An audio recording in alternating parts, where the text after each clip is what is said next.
nais ng Diyos ipangaral ang salita ng Diyos.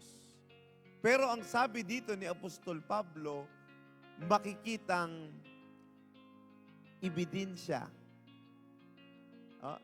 There is an evidence. It's one thing to preach, it's another thing to show the evidence of God's love. It's one thing to preach about the goodness and the grace of God with all the words of God, but it's another thing to show the evidence. Faith is the evidence of things unseen. Mga kapatid, Apostle Paul made sure that if you listen to the very word of God and you give yourself to the doctrine of God, you will show your progress and you will save yourself and your hearers. We are living in an age where the Word of God may be prevalent. Hindi nagkukulang ang salita ng Diyos. Laging nariyan ang salita ng Diyos. But the problem is, when will you adhere? When will you give yourself? As a matter of fact, let me give you a census.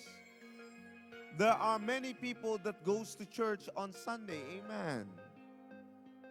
Can I hear amen? Maraming tao pag linggo, kumpleto. But when it comes to evangelism, hindi sila dumadalo. Mga kapatid, evangelism is a beautiful testimony of listening to the Word and doing the work of God. But the faithful adherence, your what we call compliance to the very words of God is poor. And this becomes a tradition. It becomes a trend na marami lamang dumadalo, ngunit kakaunti ang nakakasunod. Mga kapatid, ang nais ng Diyos sa bawat salita ay ito ay matupad. Ang salita ng Diyos dapat natutupad. When you look at that in Mark chapter 1, verse 15. At sinasabi, naganap na ang panahon at malapit na ang kaharian ng Diyos. Kayo'y mangagsisi at magsisampalataya sa Ebanghelyo. Mga kapatid, the time is fulfilled. If there is anything